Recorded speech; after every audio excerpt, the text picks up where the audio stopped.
the long-awaited Caramel Apple Bochet.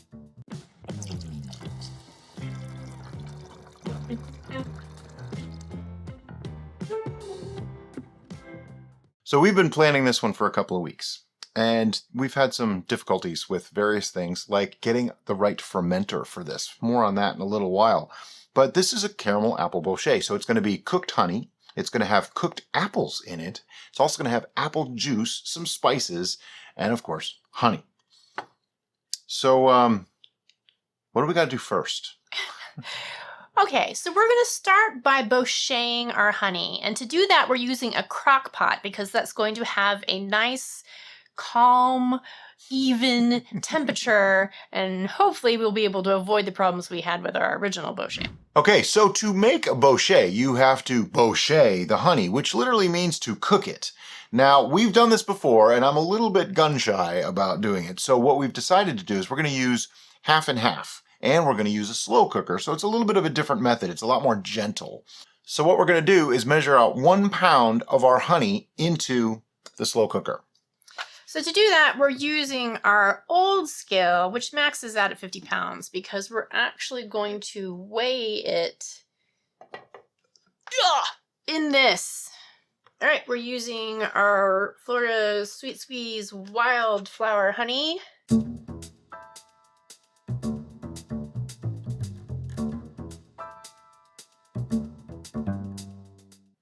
Now we're going to put that in the slow cooker on high. And everything that I've read, people say, well, you want it on high for about the first 2 to 3 hours, and then they put it to low for the last couple. What I'd like to do, though, is we're going to get a small sample of that and just touch it on a piece of paper like everybody does when they do a bochet. Okay, so once the bochet is going, so to speak, we want to start preparing our apples. Now, there's some things in apples that you really don't want in your brew, like the core and the seeds. They do contain a very tiny amount of cyanide, or it produces cyanide in your stomach. It's more technical. So we just want to eliminate them. They also can add a little bit of a bitter flavor, so we definitely don't want those in there. We do, however, want to keep the skins, because the skins, as you know, like any rind of the fruit, add tannins to your beverage, and that's yummy. So what I'm going to do is take this core and simply core the apples. By the way, if you're wondering why we're on opposite sides. It's because you have entered Bizarro World. No, I burned my hand yesterday, and it's kind of painful. Yeah. So she's not letting me do anything today. I'm starting to think that there's a bit of a curse towards the Caramel Apple Bochet. And I don't know if it's just happiness and joy from the year 2020 or what, but this is our third attempt at making this video. And Brian's hand is kept underneath the table because he's partially mummified. So I'm going to be doing all the heavy lifting today.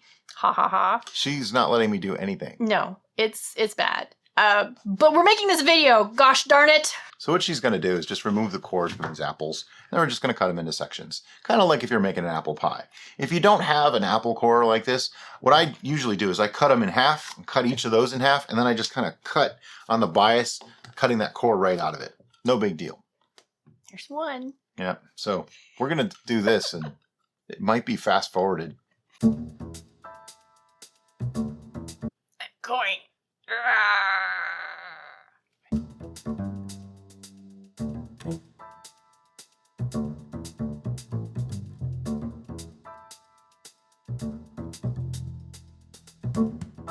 So now we've got our apples cored. It's time to cut them up. And we want pieces that have a little chunk to them, but not too big, because if it's too small, it'll burn in the oven, versus too big, it won't actually caramelize the sugars within it. So you know what? We're in a desperate situation. Yeah. Brian allows me to handle a knife. I didn't have any say in the matter. So basically, we're quartering the apple and then halving the quarters. Done. Okay, now we need to face these so that they're all going to cook properly.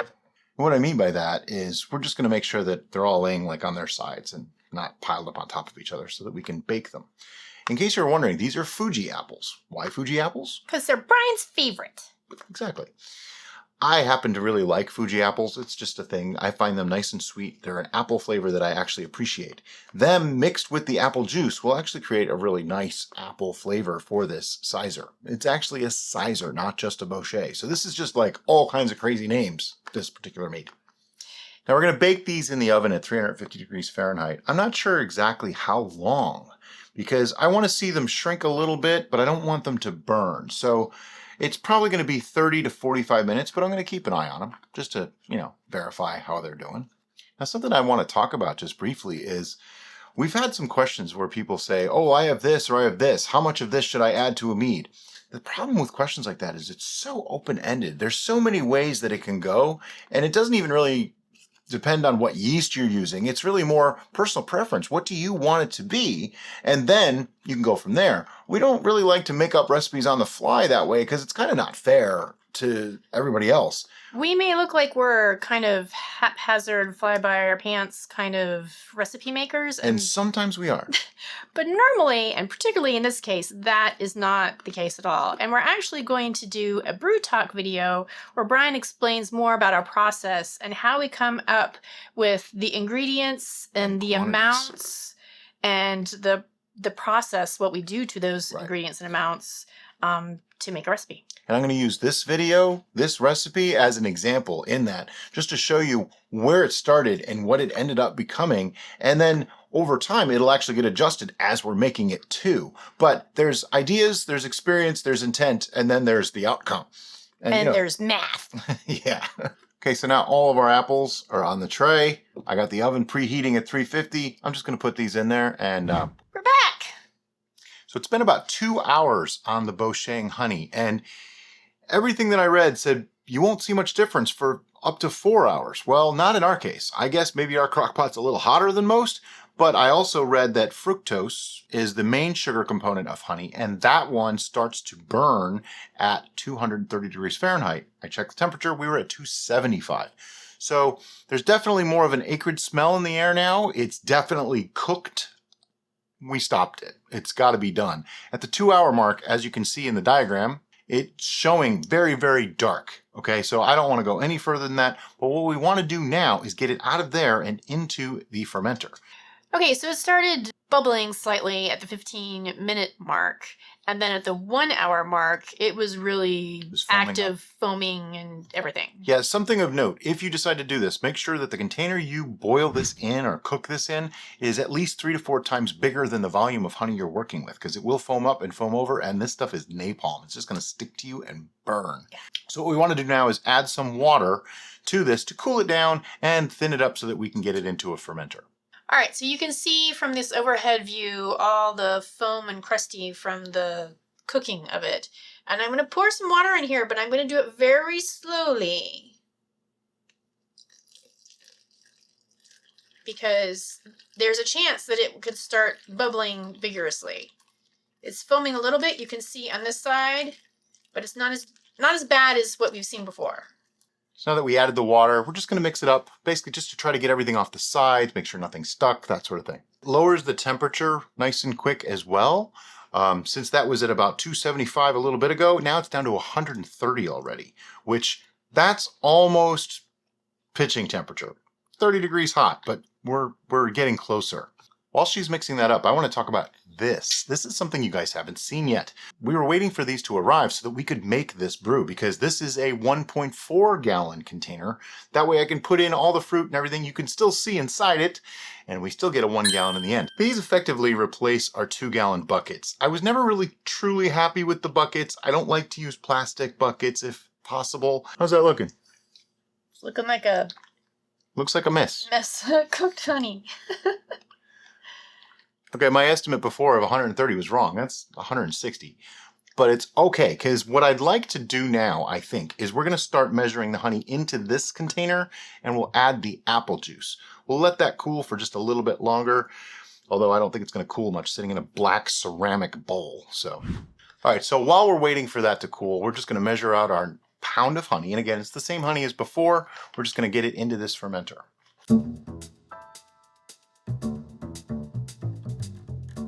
Okay, so now that we have our 1 pound of honey in there, we're going to add our apple juice. And this is a 1/2 gallon container of apple juice.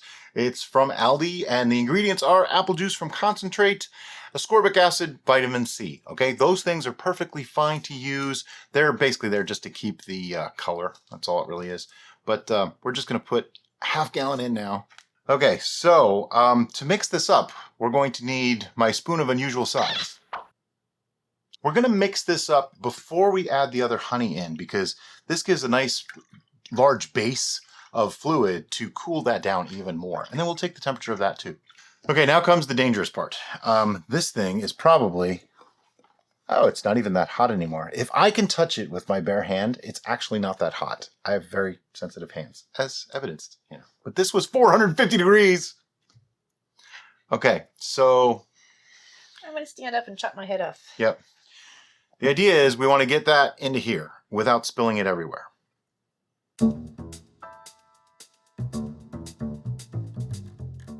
And now we mix again. Notice the color. Instantly dark, dark brown. But that's what we're going for here. We have caramelized apples that you'll see those in a minute. We have caramelized the honey, adding those flavors in. Let me just take a temp. 94. We're good. This is totally safe at this point. We want to be under 100 degrees when we pitch yeast. I just really like that number. You can go as high as 110, but beyond that, you start having risk of damaging your yeast. All right, so our apples, we baked these for close to an hour, 350 degrees. Now, I didn't preheat the oven, so really it's probably about 45 minutes at a preheated 350. What I want to do, though, is we're going to put this bag right into that fermenter, leaving it over the side. And we're just going to put the apples right in there. And you might think, well, shouldn't you mash them up? They've been cooked through. They're pretty soft. So cooking and freezing both break up the cell walls, making all the sugars available to the yeast. You got to remember, yeast are microscopic creatures. They're going to get in those little holes that we can't even see. But this is why we wanted this fermenter for this job. All those apples take up a lot of space. I still wanted to get a full gallon out of this, so in comes the 1.4 gallon. By the way, we let those apples cool to room temperature before we added them. All right, so we're only going to put the apples in the bag. So I'm going to go ahead and tie this up. And the reason only the apples are going to be in the bag is because that way we can remove them after a week or two, just for safety's sake. Not that it's really that big of a problem, but I like to get them out when we can. The spices, however, being that we're using a minimal amount, I'm going to let them stay in a little bit longer. Until we rack the first time anyway. Can you tell she was a Girl Scout? So today's spices are 1 cinnamon stick. I'm just kind of poking it in there. 1 whole clove. And 3 allspice berries. Now, the last time we did this in the Metheglin, people were asking, well, couldn't you put those in secondary? Yes, absolutely you can. I am more of a set it and forget it kind of guy. I like to put things into primary if possible. Now, can that cause problems? Yes. But again, we're only using 1 cinnamon stick, 1 clove, 3 allspice berries. I've done double that and not had a problem. So we don't really have to worry about the antibiotic properties of those things in this particular brew. It's so nutrient rich, I don't think we're going to have much trouble. I think we need a little bit more water. We definitely do. Okay. Now at this point, we can either add more water or more apple juice. We're opting for water since this is already a pretty high gravity brew. Now what I want to do is just give this a little bit of a mix around, and then we're going to take a reading on it. And then we'll see if we need more water or not. Right now, I'm pretty happy with the amount of headspace we have. If this thing decides to foam up like most things we've been doing lately do. Now we know our gravity reading isn't going to be 100% accurate on all the sugars that we have added in here, because we know the sugars that are still in the apples still need to be extracted into the brew. But we also know that a lot of those sugars in those apples, because we cooked them, are non-fermentable. Just like in the Bochet honey. And that's something that we want to talk about in the other video where we talk about how we planned it out, but I'll just touch on it briefly. I calculated that those apples have about 0.020 gravity worth of sugars in them. It's hard to know how much we cooked out, like how much of it became non-fermentable. So if I go with, say, half, right? That means they add 0.010 gravity to this must. Well, we also have 2 pounds of honey in there. Well, those 2 pounds of honey, one of them got cooked. So what if half of that is now non-fermentable sugars? You're just making a mess. I know, I don't do this. See, everybody thinks my job is so easy, don't they? Anyway, it is floating, so you're good. You don't need to worry about it. Okay. If I were Brian, I would be freaking out right now because of this. You sticky? Yes. We have a 1.118 reading right now. I'm actually pretty okay with that. We could add more honey, but this is a nice starting gravity because it's not too high, it's not too low. We are going to be using Lalvin 71B for this particular brew, also known as Lalvin 71B-1122 for those of you keeping track at home.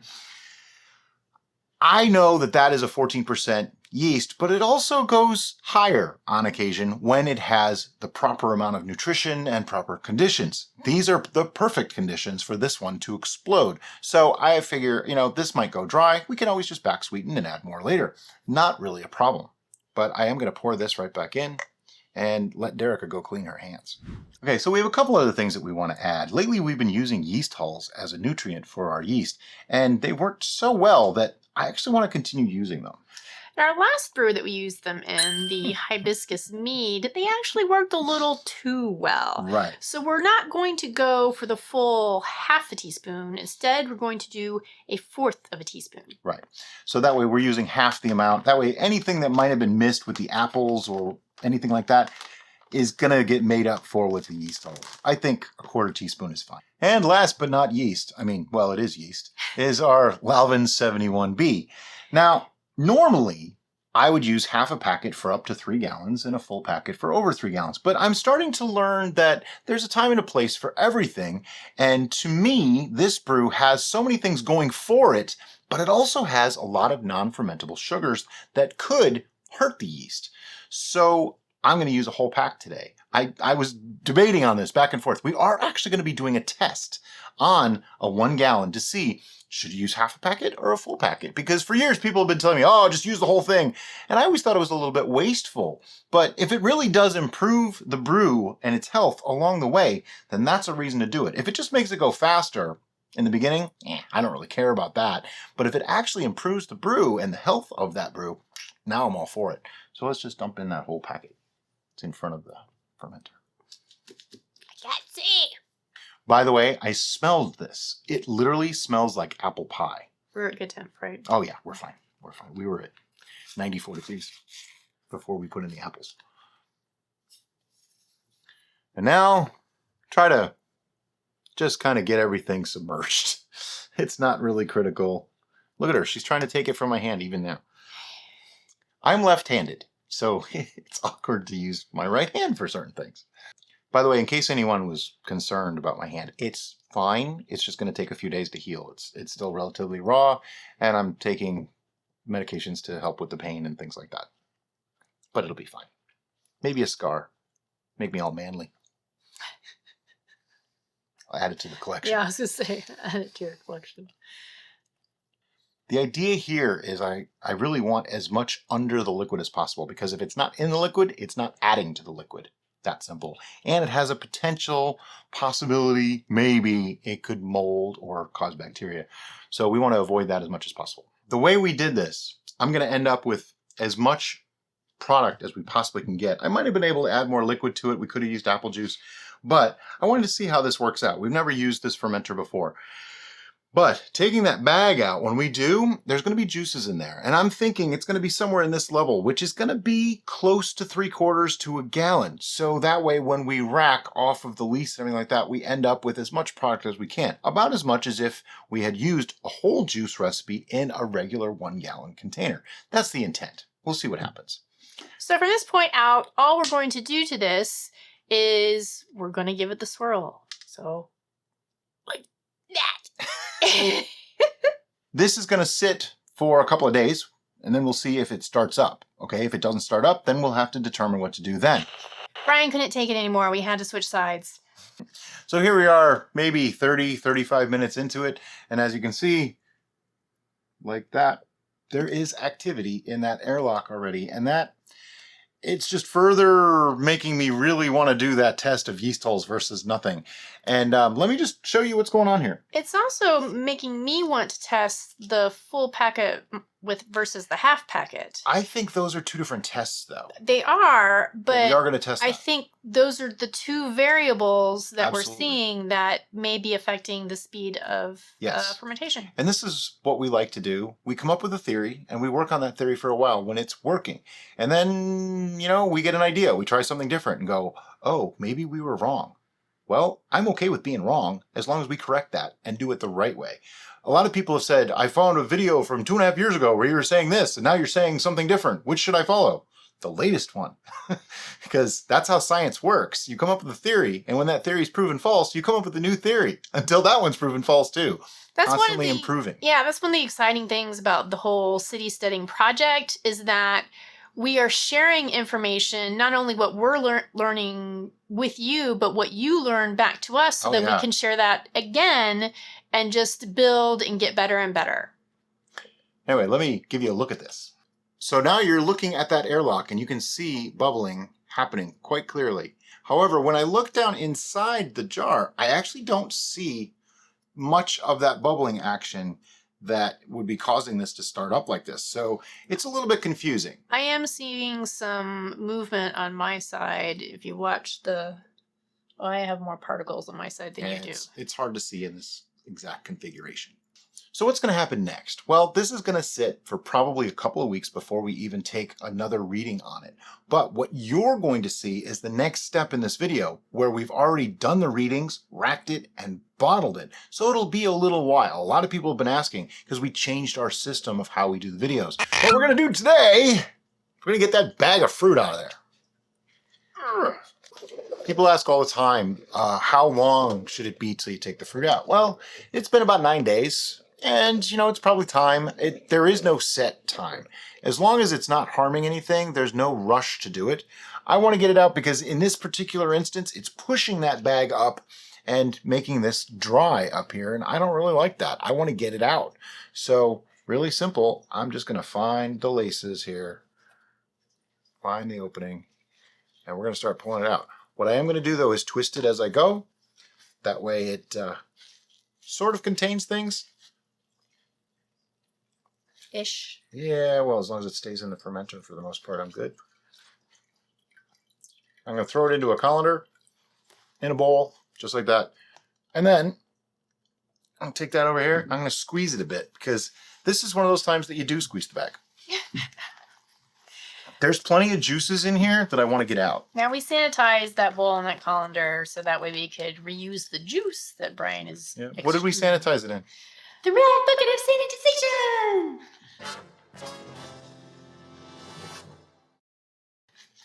There's actually less juice in here than I expected. This juice is also now mead. It's definitely something that we want to get and save. So I'm just going to squeeze as much as I can out without getting silly about it. And then, yeah, there wasn't that much. Pour it right back in. Just like that. Okay, that can go back in there. And I need to wash my hands. Now, before we go any further, one thing that I'd really like to do is wipe the rim of this off with a paper towel and get rid of some of those, it's actually spices that are stuck in here, and maybe even some pieces of apple and whatnot, because I want to get a good seal when I put that lid back on. Some more mead's probably going to drip out of that bag. We'll add that back in before we put the lid on. But one thing I wanted to point out is my goal was using this fermenter that we know from our measurement is actually 1.5 gallons, not 1.4, to up to here. But to about that point right there is 1 gallon. So we have our 1 gallon batch again. And don't worry about the headspace. This is still considered a primary fermentation. We have not removed the lees or the colony of yeast. So I'm going to take a reading and see where it's at. Not that looking at an airlock is necessarily the end all to knowing if something's finished or not, but this was not showing a lot of positive pressure until I moved it, which means it probably degassed a little bit as it moved, but it was sitting and showing more or less neutral pressure. It smells awesome. Yeah, this is a success, I think. It also fermented out. Check that out. Wow. I'm not going to say it's done, but man, did it burn through some gravity. This is at 1.004 in 9 days from 1.118. You know what? Time for a tasting glass. Okay, so as I said, this came to 1.004. That means this is 15.4% alcohol already, and it used 71B, which means we do have some options, but that's why we're going to take a quick taste. Okay, so first, this is not clear. I wouldn't expect it to be yet. There's apple in there. There's a lot of things going on that will make this not clear yet. However, it is really, really young, 9 days. That smell does not smell of 9 days. No, this is all sorts of yummy. Go ahead and take a taste. I just want to dive in there and live in there for a while. It's not quite big enough. It'd be my tiny little home. Yeah. The flavor, however, does not match the scent. And it's dry. That's not unexpected because it's dry. It's dry. And 2, this is apple. And apple is notorious for taking a long time to meld and mellow and blend. However, the apple pie spice flavors are definitely there. Yeah. They're not too strong. It's not overpowering. I think we need to backsweeten. Yep, I would agree. Yeah, we need to backsweeten. All right, so I'm just going to pour this back in. Before anybody freaks out about oxidization, this is 15.4%. Yeah. Not anything to worry about. Well, that's not true. I mean, we can get off flavors, that sort of thing, but we're not making vinegar. That's for sure. Okay, so it might be a little early to rush to that decision that we need to backsweeten, but being that this went to 1.004 means it might even have some more room to go.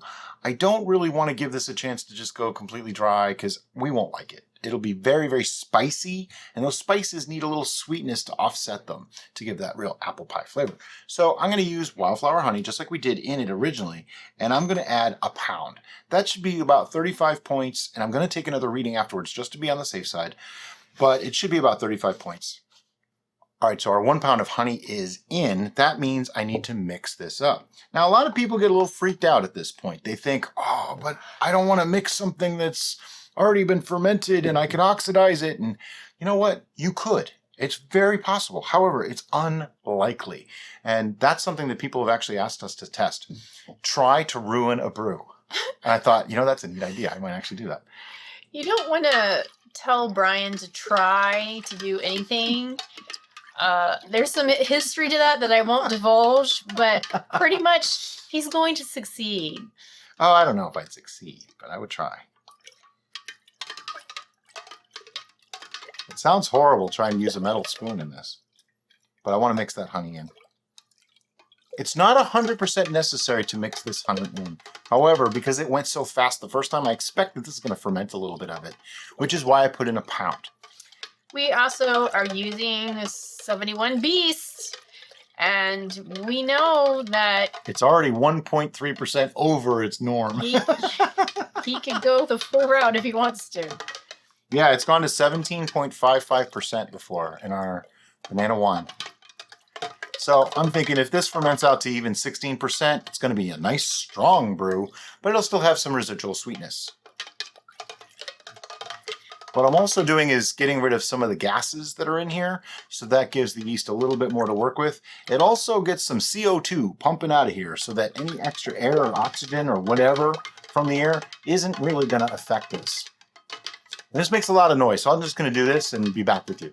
We did get a little bit, like maybe a 1/4 cup or so more out of the apple mixture over there. I just poured it in. I do want to take a reading on this to see just where we're at, find out. It went to 1.042. No problem. Let me just take a note on that. So we got 38 points out of the honey, which means there's probably just a little bit less than a gallon here. No worries. I am going to dump this right back in. And now I'm just going to put the lid right back on. Looks like we got a seal. I'm seeing some pressure. That's mostly just from tightening it down. Squeeze the air in there, creating a little positive pressure. Now, what's going to happen? It's going to sit. Exactly. We're going to put it back on the shelf, let it do its thing, see what happens. It's actually starting to show a little bit of positive pressure, but that is probably off-gassing. I'd be a little surprised if this went more than a couple of points. I don't think it's going to go much more. 71B is good, but there's a lot of spices in there. But off-gassing is a really good sign because that means it's forcing the oxygen out, thus minimizing any oxidation of our brew. So see you when we're ready to do another test.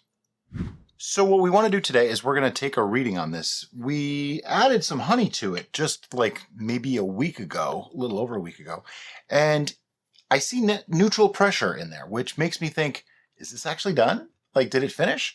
In which case, it might be a little on the sweet side. We're not really sure, but it was very dry and harsh when we tried it last. So I just want to take this lid off. I think it did re-ferment a bit. Doesn't mean we can't rack it, though. Let's just see what it did here. Oh, yeah, it did re-ferment a little bit. It is possible we're experiencing the bad seal issue, that it just didn't seal. But this dropped down to 1.02. Let me give it a spin and be sure here. This dropped down to 1.026. So it actually fermented a significant amount more. Let me take a note. So, I mean, that's another 16 points in 7 days. That's actually fairly fast fermentation. We have choices to make. What I'm seeing in here is roughly a full gallon. I don't like the headspace because this is still sort of a primary fermentation. It's not that horrible of a thing, but I also really want to use this little big mouth bubbler for another brew. So what I'm thinking is we can stir up the whole thing and put it all into there, keeping the colony intact. So we're not really racking it, we're moving it.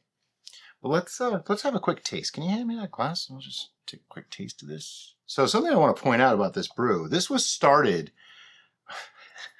literally 17 days ago. So this is a little over 2 weeks. It's already quite clear. It's not very cloudy. I mean, that's pretty clear. I smell the cinnamon and the allspice and clove in there. I like those kind of things, though. So yeah, it smelled like a mold spider or spiced cider. I can't speak. Can taste it. I'm just gonna smell it. Then I'm gonna take it from you and I'm gonna taste it. Now, last time we tasted this, it was dry beyond belief and just all spice. Ooh. This time it's strong of spice. The apple is kind of lost. I get it at the very, very end. Oh, yeah, a little bit. I think with some age, this is going to be lovely. Right now, it's a little harsh. Yeah. I'm getting more of the Bochet notes. Yeah, the caramel part is coming through. It's actually really nice. I like that caramel part. But yeah, I think we're going to shake this up and rack it because that is pretty much the gallon mark for these bottles. So it's safe to do. So, use spoon. Spoon. Do you want your spoon? Or do you want the red doesn't spoon? Matter. The red spoon is good. So I know I just got finished saying how lovely and clear this is, and now I'm going to do this. But there's a reason for that. Because it's not done yet and it just went 16 more points, I don't want to stall it. If we racked it and left all the sediment on the bottom, then we would be essentially taking the brew off the colony, and that would cause problems. Because we want to let it finish out and ferment any more that it's going to, we want to keep all of that stuff together. Right. Now you might be thinking, but what if you did take it off the colony and it stopped right now and kept the sweetness level? Here's the thing about that. If we took it off the colony, we'd be starving that colony, and it could give the appearance that it's stopped or stalled or finished or whatever. And then time goes on, and that colony's building back up again very slowly until eventually, we go, oh, it's ready to bottle. We bottle it, and then it just starts fermenting and blows up. So I'd rather let it finish fermenting naturally and bottle it down the line than rush it. This is only 17 days old. It's just really young. So we have our auto-siphon here because that's what we were planning on doing, was racking it. But now that we've mixed it all up, we could very, very, very, very carefully pour it. I don't like that idea, but we could. If you really had a problem with using an auto-siphon, you could pour it very carefully. But I don't see the point. It's just taking a risk you don't need to take. So we siphon. That said, there's a lot of gas in here. It It's got a protective blanket. There's no real harm. I'll probably pour the very last bits of it, but this way we reduce the amount of oxygenation that we can cause. It's just a safer way to go. But you are right. We've done it before. And that is my recommendation to people that don't own an auto siphon or can't access one. If you can't just get the tubing and make a siphon, the next thing to not having any of this is to pour very, very carefully. Now, in this case, you don't have to pour as carefully because you're not trying to save the lease, but you just don't want to splash it all over the place and get more oxygen in there. So I just ran the numbers on this, and interesting. It's 17.5% ABV. Now, maybe a little bit less because the 1 pound of honey did take up some space, but it's still in the 16 to 17% range. That is incredible for 71B, but we've seen it do it before. Now, something really interesting is we started in a 1.5 gallon container with the bag of the fruit and all that. And then as we got it to this point, we saw there's a lot of extra space and we could use this fermenter for something else. So moving the entire colony to a new container seemed like the wise choice. And we're using what is essentially a 1.2 gallon container. And it seems pretty much the right size here, because if this starts bubbling up or anything, because I just stirred this up like crazy, these yeast could be like, hey, it's a party, and start up all over again. So it's good to have that little bit of room, but this was too much room. And like I said, we needed the fermenter for something else. So another advantage to what we did today is things that were left in the bottom of that fermenter were the spices, the allspice berries, the clove, and the cinnamon.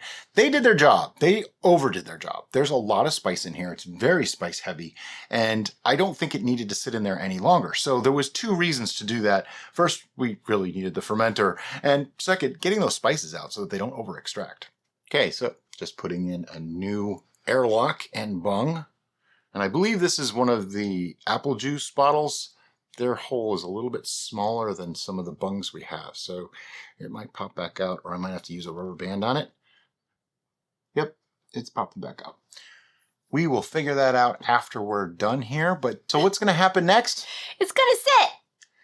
Probably a few weeks. We're going to see what this does. Let it clear out some more. This needs some time. That's exactly what this brew needs at this point. But it has done some amazing things very, very quickly. It progressed from having the bag to a racking to another racking, and now it just needs to settle out, clear, and mellow. Which is an interesting note. This fermented super fast, where our first Bochet, due to some errors on our part and the learning experience that it was, fermented really slow. Yeah, this one's super fast. I think doing the half and half was the right way to go. We also didn't overcook the Bochet part of the honey, so it doesn't taste burnt. It tastes caramelized, which is exactly what you want. So we'll see with the next bit. Okay, 2 more weeks have gone by. Let's see if this thing's still working or if it's ready to rack. Looks like coffee. It really does.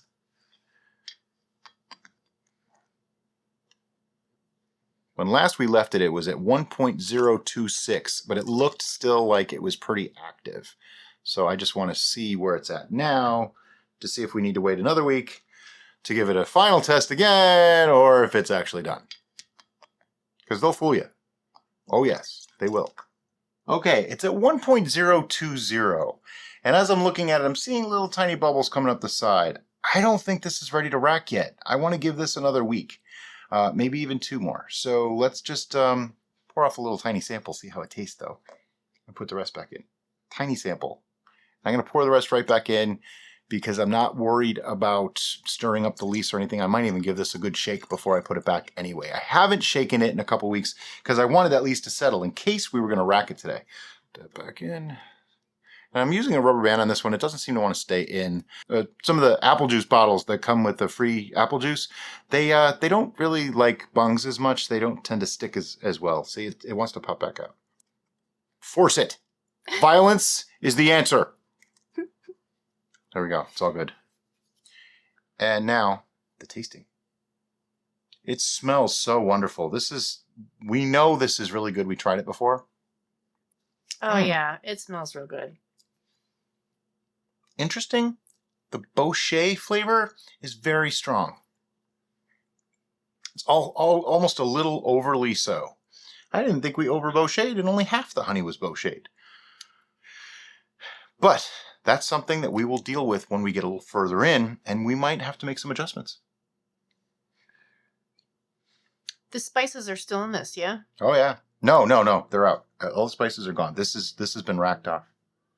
This is just the liquid. No, it's not. We just mixed it up and transferred vegetables. Oh, was the spices? I think the spices are still in here. Okay.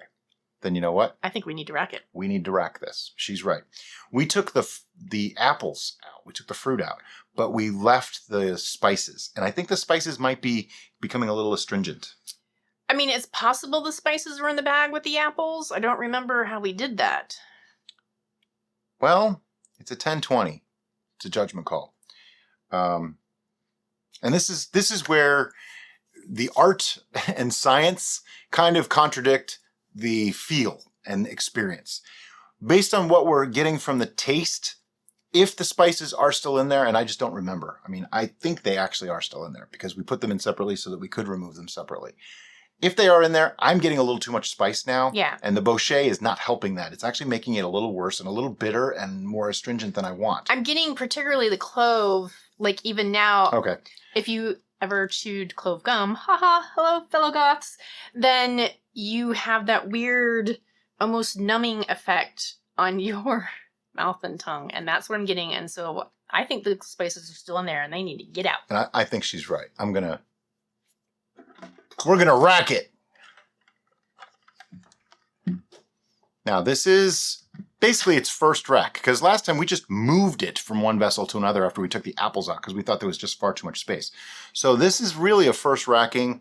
There's a lot of sediment, and I think the spices are sitting in that, making this that much stronger. So we're just going to move it right out. All right, so like we said, we're just going to rack this off.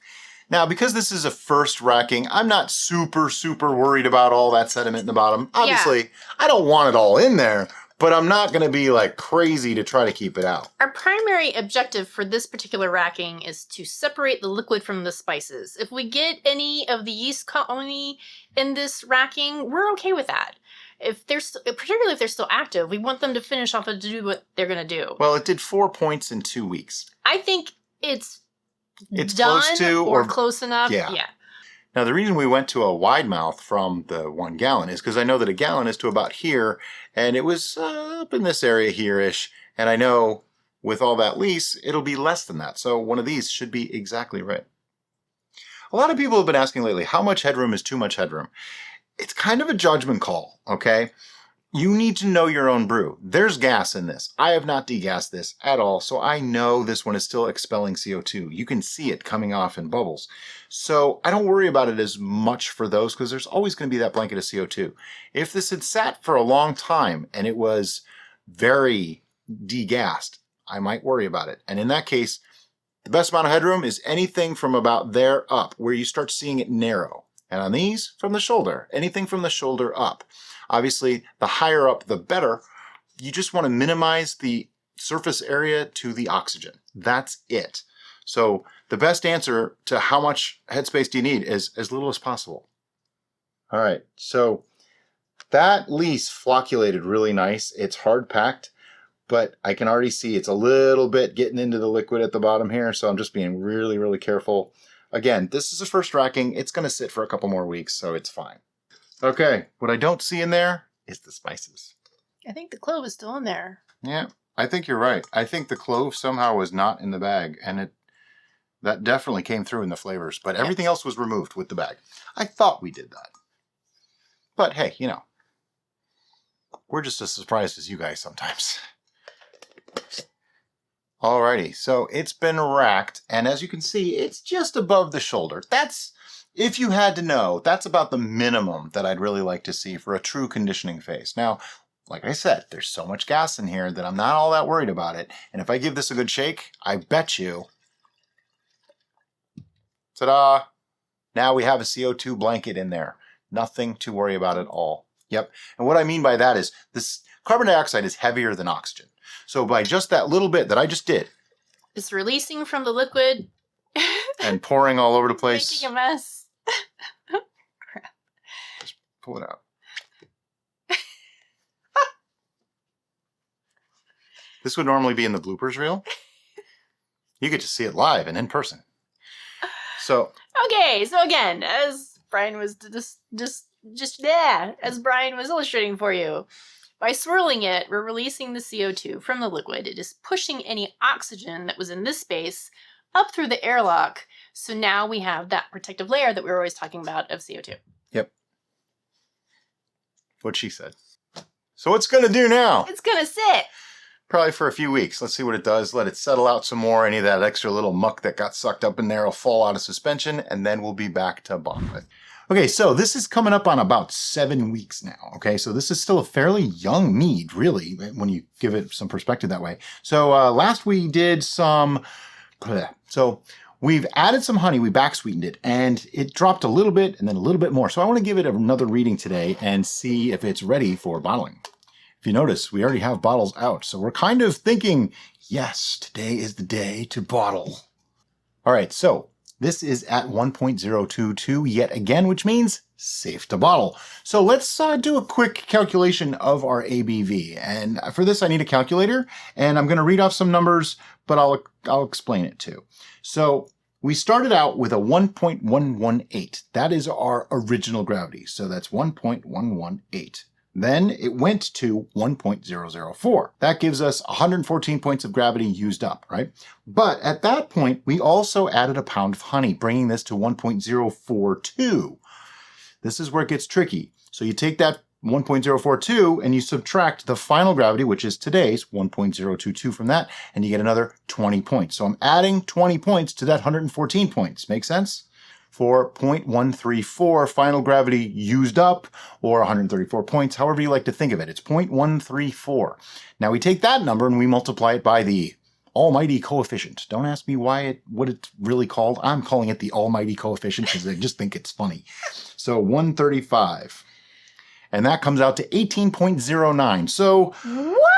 Yeah, I'm going to say 18% because there's some room for variance there, some margin of error, and 18%. Now, if you recall, we used 1271 Beast. And today it earned its name because it's a 14% yeast that went to 18%. Now, if you saw our original Bochet, you saw how many problems we had with that because it was our first attempt at a Bochet. And we were trying to get that to 18%. So this one, we obviously took all that we learned from that first one, we utilized it in this one, and ba-ding! It worked. Stars aligned, the planets got in a row, everything is coming up Millhouse. All right, so I just want to do a quick little taste on this. First, look at that color. Nice and clear. It's got this beautiful caramel color. And if you don't like the way I say caramel, I'm sorry, but from the part of the country where I'm from, that's how we say it. Caramel just sounds really weird to me. On the smell, this is wonderful. I get the honey. I get that little bit of the burn, like the Bochet thing. Apple's coming through too. Oh yeah, it smells. The smell's incredible. Wonderful. It's like fall in a glass. Curious what you think.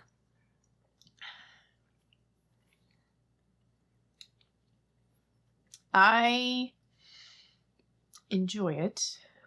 There are some notes that are a little. Mm-hmm.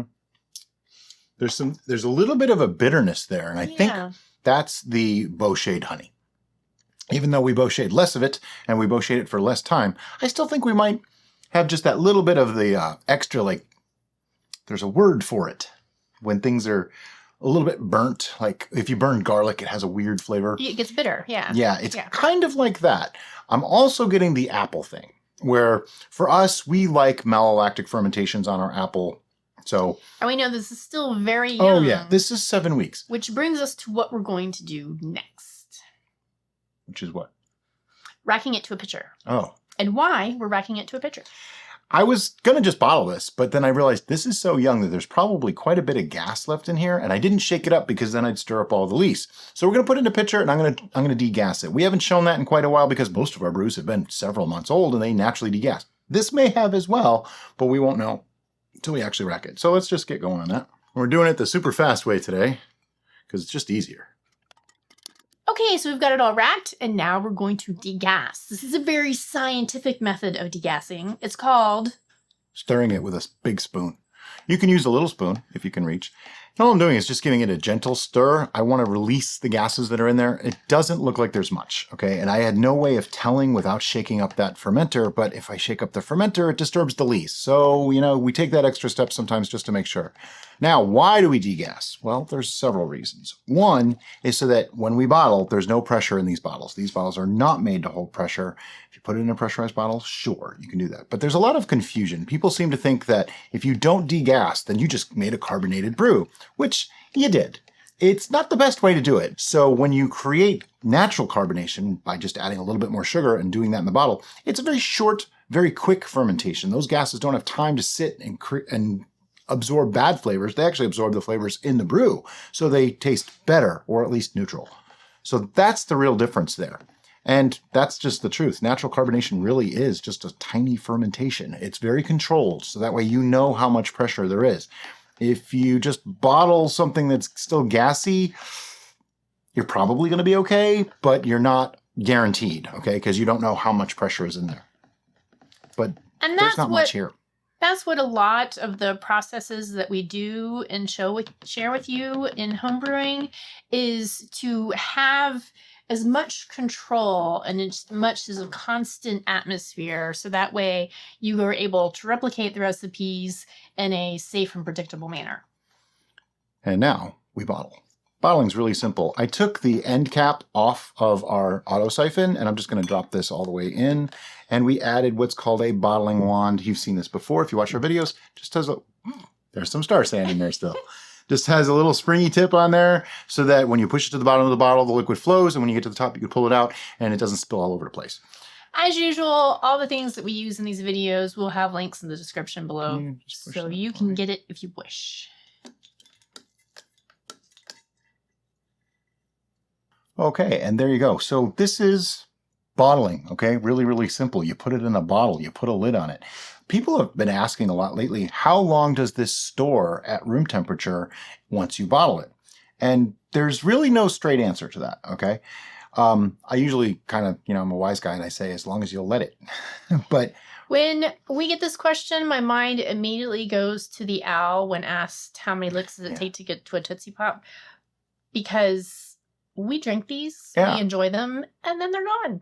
I mean, this one obviously has to go in the fridge right away. This will be our taster. You'll see this soon.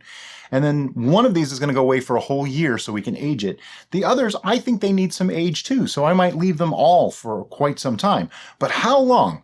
A couple of years, I would say. I always give the answer of, if properly fermented and properly bottled, years. And what I mean by that is anywhere from 2 to 5 years, most likely. If you use corks and you wax them and all that, you might get slightly more time than a regular cap like this, but these caps are great. They seal, there's no worry. The flip tops that we usually use, the swing tops, those, they seal up just fine. As long as your seals are still good, you get years out of those too. None of them are inherently superior or inferior to the others. And a lot of people seem to think that you need to refrigerate this to keep it. No, not at all. This is stilled. Nothing is going to happen. You saw it. That's why we do all the testing, to make sure it's ready and make sure that it's really, shelf stable.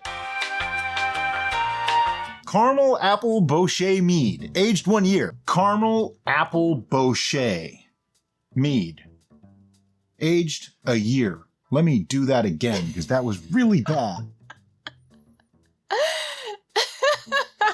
There's a blooper. So did a year do good for this or did it do bad? But we already know time heals all brews, right? So let's find out just how healed this one is. I don't even think that made sense, but I don't care because this is the second take on this already, so I'm not doing it again.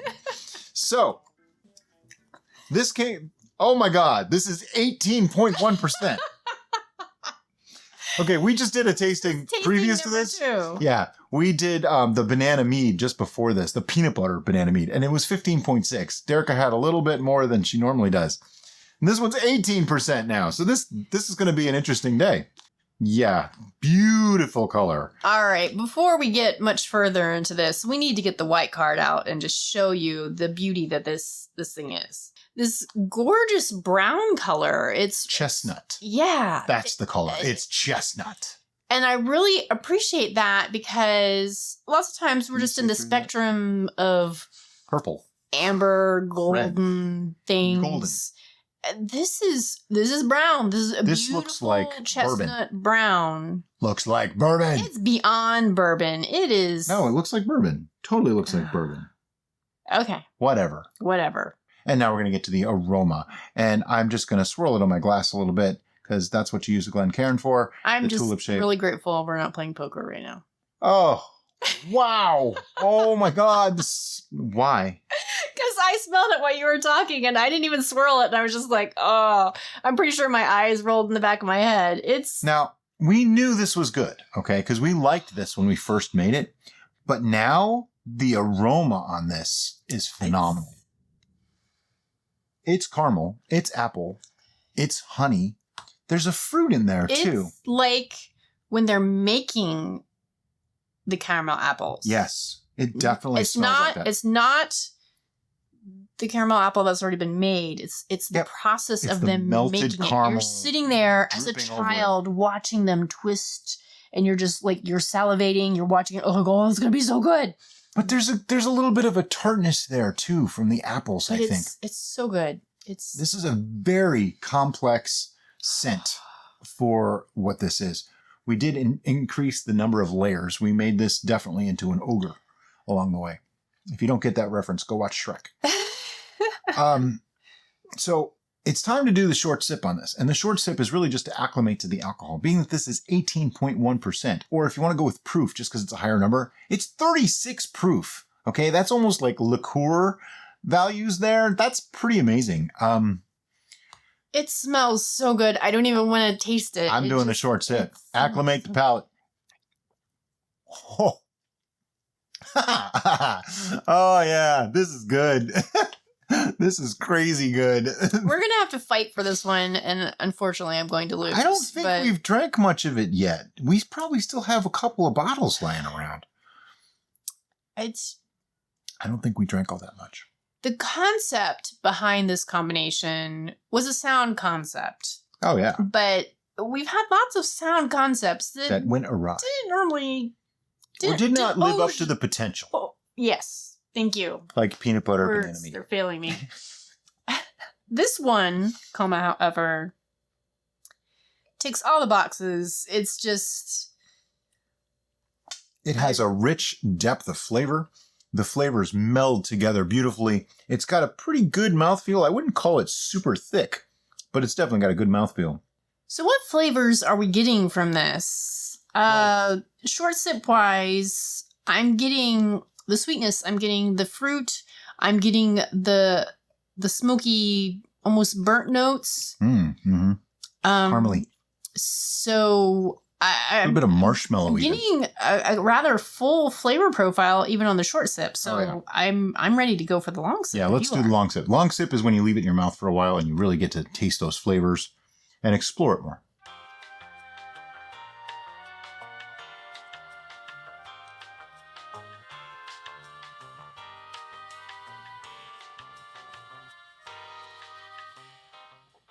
Wow. It's so rich, so full. Wow. I mean, it's really hard to describe, but let me try. So on the entrance, I taste the caramel, apple, and a little bit of honey. Then it's not sweet so much as almost savory. And then it turns a little bit sweeter. The apple comes through just a touch more, and then that caramel comes in. And the burnt sugar, just that little bit of a bitterness from a burnt sugar flavor comes in. I'm actually really enjoying that in this because it cuts the sweetness down just a little bit. But it fills your mouth the whole way. I mean, it's just super mouthfeel. Fantastic mouthfeel on this one. Really, really good. And then as it goes down, it comes right back to that honey sweetness a little bit with the more of the apple coming through. On the exhale, definitely the burnt sugar flavor and a little bit of honey. So it's nice. But along the way, I'm getting hints of marshmallow here and there, a little bit of almost a vanilla-like flavor here and there. I sort of get a cinnamon flavor in this too, which I think is really interesting because there's no cinnamon in this to my knowledge, or maybe there is. I don't remember. We don't check our videos ahead of time so that we're not biased. And somebody got a little upset with me that we don't do that because we make mistakes. Well, yeah, we're going to tell you what we taste and how we feel about it rather than what we think we should because that's what was in it. So if I taste cinnamon, it might be because there's cinnamon there. It might be because there isn't. But guess what? Those videos exist. And they're linked in the description below this one. So you can go watch and see if we're right or wrong. But this is amazing. This is really, really good. I'm impressed. I also want to think that I'm getting a bit of a nuttiness to it. Maybe a pecan or something. That's it. Yes. Yes. It's actually the path and the complexity. It is the way. It is reminding me of some of the whiskeys that we've sampled. Yep. Yes, it really does. It has a lot of whiskey flavors in there. And I think that's the Bochet does that because it gives the impression that you get from oaking something. Sure. You know, the vanillins and the tannins coming out of the wood, it gives a similar impression and feel. Wow, just the aroma. This is one of those that you can just sit there and go and just sniff it all day long, you know, and I probably did a weird eye thing, but yeah, you know, you do that and it's just that kind of good. But as Brian was explaining his path through the beverage, I was just sitting there being the bobblehead Derica that I normally am. But that's because I was actually agreeing with him. And I was traveling a similar path as I was exploring those flavors. See, the more we do this together, the more we start to actually see and taste the same things. I do feel like I'm getting more of the sweetness up front, but it's definitely the non-Bochet honey that I'm getting at the very, very, very, very beginning. And then it goes into the apple notes, and then it definitely goes more into the deeper, darker Bochet honey notes. And I think that's when the pecan kind of comes into play too. Yeah, the combination of all those flavors kind of reminds me of a pecan. That's interesting. As soon as you said it, I was like, yes, that is the mix that I'm getting. Yeah. Sweet, nutty, just fantastic. I am getting a slight hint of cinnamon, and it would make sense that we would have added cinnamon to this because that would be a thing, right? With apple and Bochet and sure. Now that I'm thinking about it, I think we did put cinnamon in this. But if we did add cinnamon, we did it perfectly because it's not overpowering. Oh, yeah. It's and just cinnamon often can overpower a beverage if not kept a close eye on. Yeah, so, you got to be very careful with it. So kudos to us if we did that. What I want to do, though, is put this on ice, taste it next to it, and then we'll give you a score. Non più tra I farfalloni amoroso, notte giorno di torno girano, delle belle turbando al riposo, ma ci situato cibo d'amor. Delle belle turbando al riposo. We chilled it, so we can taste it room temperature versus chill. I'm going to do one in each hand.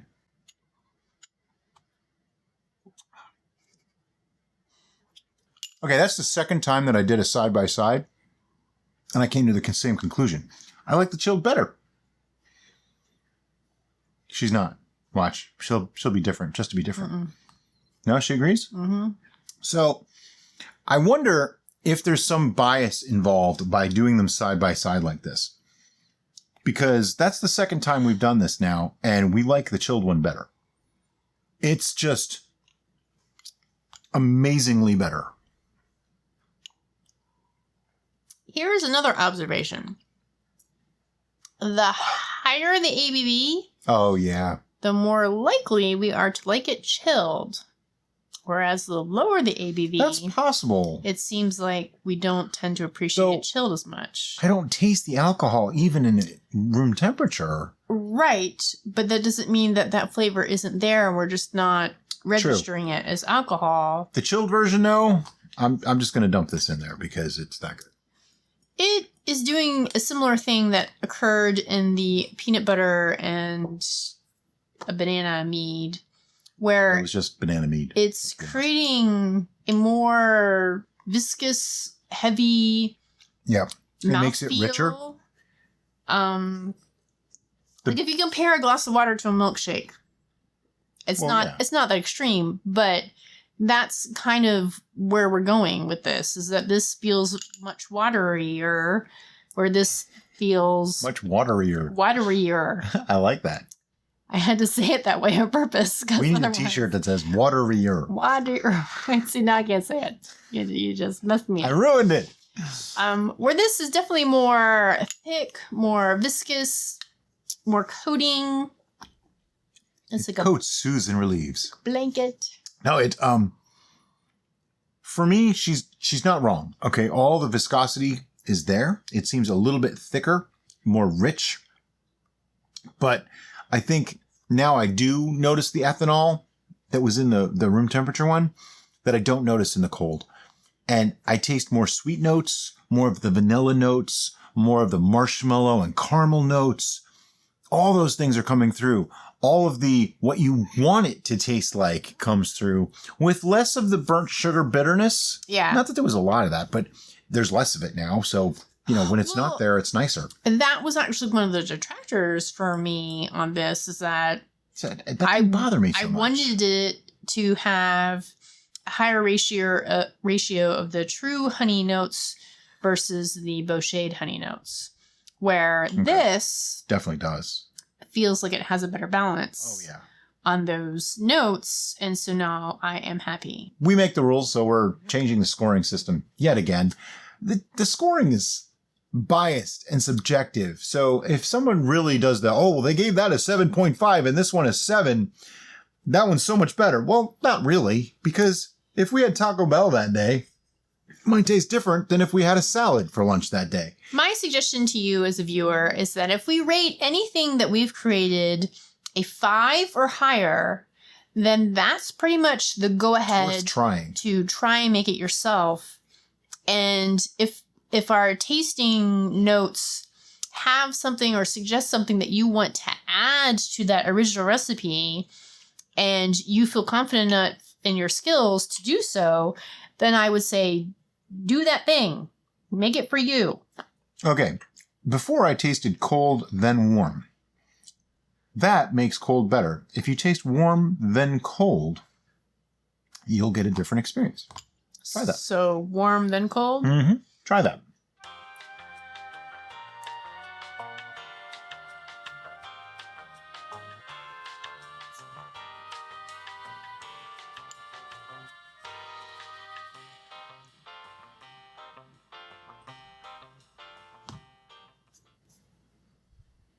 Yep. See, that right there shows how subjective and different your taste can be based on what you had before. What crazy mind magic did you do to me? Okay, so that time, this was all sweet and warm and comforting and rich. Yummy. And this started off the gate thin, watery. Mm-hmm. Now, as I let it continue, I got the blanket back and everything was wonderful again. Because it warmed up in your mouth. But then how comes when you did reverse, it wasn't... Because that was your first impression. Interesting, no? I actually knew that would happen. It's a weird phenomenon, but it happens with whiskey. It happens with anything that you drink. This is my life, people. Yeah. If you have something cold and then something warm, the cold thing will probably taste better because that was the first thing that hit your mouth. And then you have the warm beverage and it just will feel thin and wrong. And vice versa. It works exactly the same way. I don't really know why. Somebody probably knows the explanation. They can tell us. But I wanted to do side-by-sides on these, mostly because I want to combine the scores rather than give two different scores. It just gets super crazy. There's just no reason. But instead, I wanted to have the side-by-sides. And I think we should just taste them both ways now. Do cold then warm, and then after a few minutes, do warm then cold. This was a little bit more trouble to make than some meads are, because you had to bochet the honey and the apples in secondary. But I think it was worth it. I think. It came out quite nice. Are you ready? Sure. Are you sure? No. Do you need a moment? Okay. I'm good. All right. 1, 2, 3, 8. 7.5. She's always like a little bit lower than me. Always, but not always. Yeah. Thank you very much. We've been very close to the scores lately, though. So why did you do 7.5 instead of the correct number, which is 8? Because the bitterness is bothering me, and I'm starting to think that maybe I just don't appreciate Bochets. Yeah, I can agree to that. I like the concept. I like cognitively, I like the idea of a Bochet, but when it comes to practicality, I'm just kind of like, yeah, I kind of taste burnt, and I don't like that. I appreciate that. I believe this is the one that we added more pure honey. Oh yeah, this was like at least half pure honey, if not more. But I'm still getting that burnt sensation, and I don't really appreciate it. And I can appreciate that. That bothers me. And it doesn't bother me that note's there because I expect it there. It should be there. That's the purpose of it being there. What actually bothers me is that I don't appreciate it, which is kind of funny. Well, we've said that before, though, that maybe Bochets just aren't our thing. Yeah. And that is a possibility. This time... See, those... They're dangerous, man. I'm afraid of cracking this glass. I think the glass is going to handle it, but it's... Don't do it next to the mic. Stop. I'm giving them ASMR. That's not ASMR. I don't even know what that's ASMR pain. is. That's pain. Maybe somebody likes it. This is ASMR. You have to be closer to it. The microphone's like right here. This is ASMR. You're welcome. Okay, so there you go, folks. We just did ASMR in one of our videos. Where was I? We're talking about Bochet. Oh yeah, the Bochets, concept of right. Bochet versus the reality of Bochet for us, in particular for us. We knew as soon as we made this one, if I remember correctly, this is the one that we made in the crock pot with the Bochet, and we thought we didn't cook it too much, and it turned out to be very Bochet yet again. So we added a lot more natural honey, pure raw honey. And I can appreciate what you're saying, but this time it doesn't offend me. I actually like it this way. I don't know if I would like it better if it wasn't Bochet or not. I think the mental dilemma that I'm having is that I really like camping. I really like cooking on a campfire, or watching Brian cook on a campfire is really more apropos. Let's be honest. Why? When we go camping, I never cook. You always do all the cooking. That's true. I do almost all the cooking at home now. Yeah, but there's no sushi at a camping time. True.